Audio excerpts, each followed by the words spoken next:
love cemeteries. Always have. In an interview, the actor Kenneth Branagh once described how he felt when he visited the graves of artists he admired. He said it was like kissing the hem of their spiritual garment and saying thank you. I like that.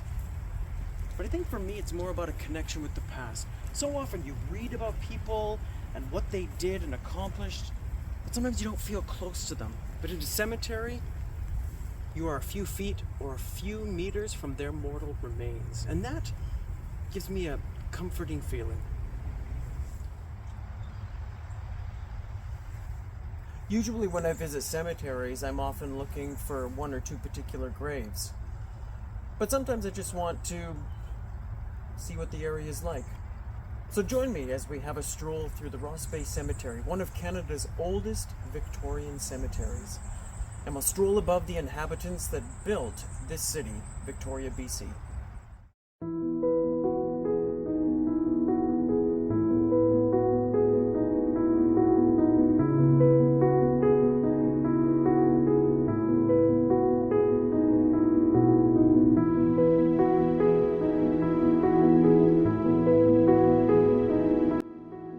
Ross Bay Cemetery is located at 1495 Fairfield Road.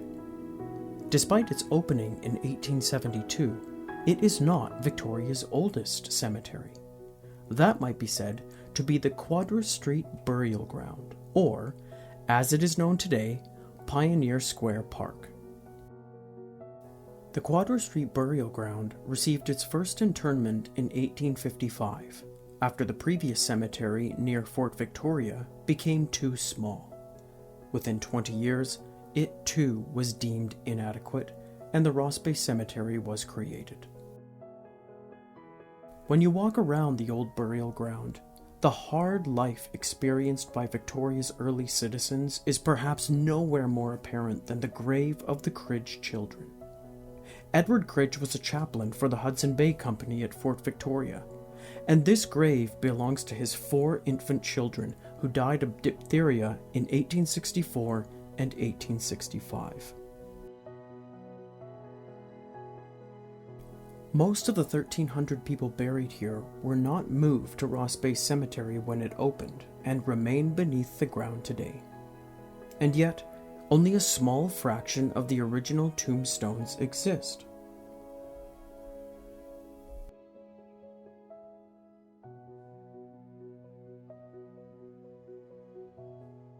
One of the tombstones which does remain belongs to Charles Ross.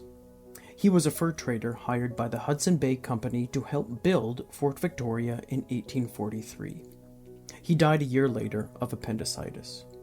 Ross Bay is not named after him, but rather his wife, Isabella Ross, a Métis woman who later bought the land around the bay that would become Ross Bay Cemetery.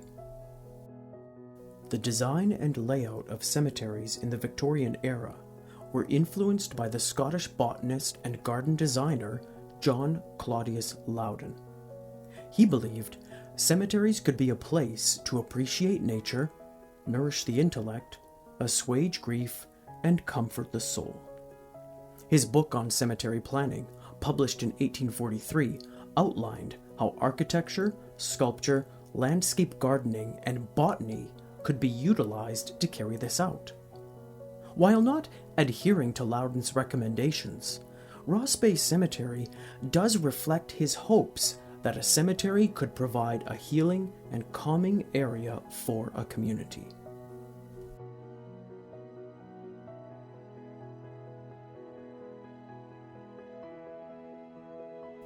Among those who are buried here are James Douglas, sometimes remembered as the father of British Columbia. At 15, he left England for Canada to learn the fur trade. By 1843, he was assisting with the building of Fort Victoria for the Hudson Bay Company. Fort Victoria doesn't exist. It was demolished by 1864. It once stood on Wharf Street overlooking the water. It was here in 1851 that Douglas became the governor of Vancouver Island and eventually the governor of BC. Through the next decade and a half, he created a legislative assembly, negotiated land treaties with the First Nations, oversaw the Fraser River Gold Rush, ensured gold and mining rights throughout the province, and worked to keep Vancouver Island in Canada and not America. As with most men who held positions of power in the mid-19th century, Douglas's legacy is checkered, with allegations of murdering an Indigenous man and negotiating treaties with the First Nations that severely disadvantaged them. He is buried beside his Métis wife, Amelia Douglas. Like James Douglas, John Todd was also a fur trader and a member of the Legislative Council of Vancouver Island. The house he built in Oak Bay in 1850 is the oldest standing home in BC. During renovations on the Todd House in 1947, a woman's body was discovered while digging a pit. Soaked in lime, headless, and in chains, the woman could not be identified due to decomposition. Some believe it was one of Todd's wives. Whoever she was, it adds a mysterious addendum to Todd's life. John Hamilton Gray is remembered as one of Canada's Fathers of Confederation. He attended 2 of the 3 conferences that outlined how Canada would eventually be created on July 1, 1867. Gray's premiership of New Brunswick was short, and he served in the House of Commons from 1867 to 1872. Thereafter, he was appointed as a judge in British Columbia's Supreme Court. Gray had a close relationship with Prime Minister John A. Macdonald. When the Vancouver Island coal baron Robert Dunsmuir traveled to Ottawa to present a proposal for a railway between Nanaimo and Esquimalt, he took advantage of that friendship when he solicited Gray for a letter of introduction for Macdonald. If James Douglas was the father of British Columbia, Robert Dunsmuir might be said to be BC's rich uncle. Raised around coal mining in Scotland, Robert Dunsmuir came to BC in 1851 to manage coal mining on Vancouver Island for the Hudson Bay Company. After years of hard work, he discovered a huge coal seam by Nanaimo and steadily grew his mining operations to become the richest man in the province. In 1887, he began to build a castle above the city of Victoria. Unfortunately, he would never see the completion and died in 1889. The castle stands today and is a museum to the Dunsmuir family and a peek into what life was like for the upper classes in the late 19th and early 20th centuries. I wouldn't say Craigdarroch Castle is the most evocative castle. That would be Konopiste Castle in the Czech Republic. But Craigdarroch is worth a visit. Despite their wealth and association with European royalty, the Dunsmuirs could hardly be said to be a happy family. Robert's son Alex drank himself to death in New York. His other son James, also buried in this plot, would become Premier of BC in 1900, only to be sued by his mother and sisters the following year for money. Robert's daughter Anne Euphemia would lose her sanity and spend the final 44 years of her life in an institution in England. Walking around the grave records further tragedy, with James Dunsmuir's favorite son dying aboard the Lusitania when a German U-boat sank it in 1915, and James' younger daughter Kathleen, an actress and volunteer in both World Wars, was killed in a bombing in London in 1941. Rebecca Gibbs was an African-American free woman. At some point, she left the United States and by 1864 was listed as a property owner in Victoria. 4 years later, she's in Barkerville, working as a laundress and possibly a nurse. She survived the Barkerville fire and remained there until the early 1870s before returning to Victoria. Little else is known about Rebecca Gibbs, and no photos of her exist.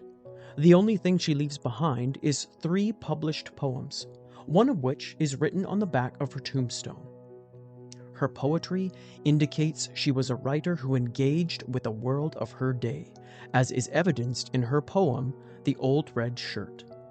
Even though it is about the hard life of a gold miner, something she would have been familiar with in Barkerville, it could just as easily be about coal mining. Interestingly, Her grave is situated only a few hundred meters from the Dunsmuirs, a family whose coal mines brought extreme wealth to the region while also resulting in the deaths of dozens of miners. Like Rebecca Gibbs, Emily Carr was an artist cognizant of the world of her day.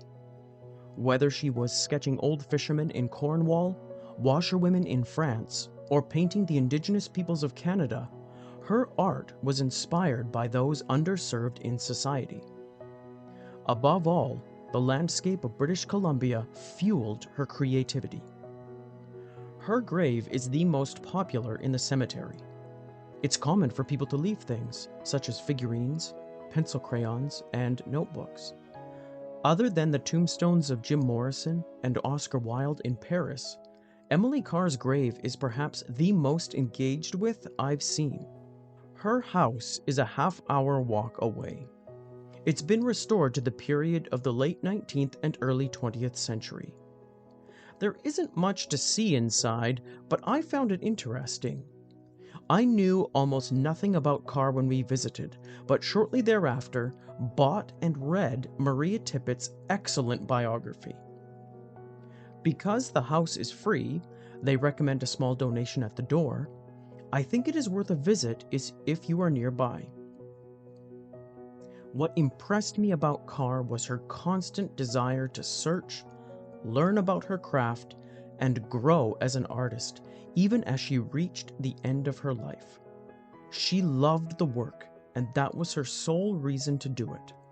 Money and fame didn't really factor in.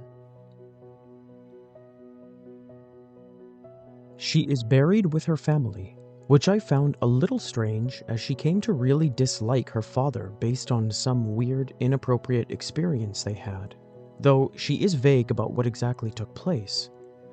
I suppose her love for her sisters and this area of Victoria was why she chose to be buried in the family plot. These were just a few individuals who stood out to me, but countless others have colorful histories buried here. So, whether you like feeling close to history, or enjoy looking at tombstones, or you want a peaceful place to walk and reflect, I encourage you to visit Ross Bay Cemetery. If you have, which graves stand out to you? What are your experiences here? Share in the comments below, and thank you for watching.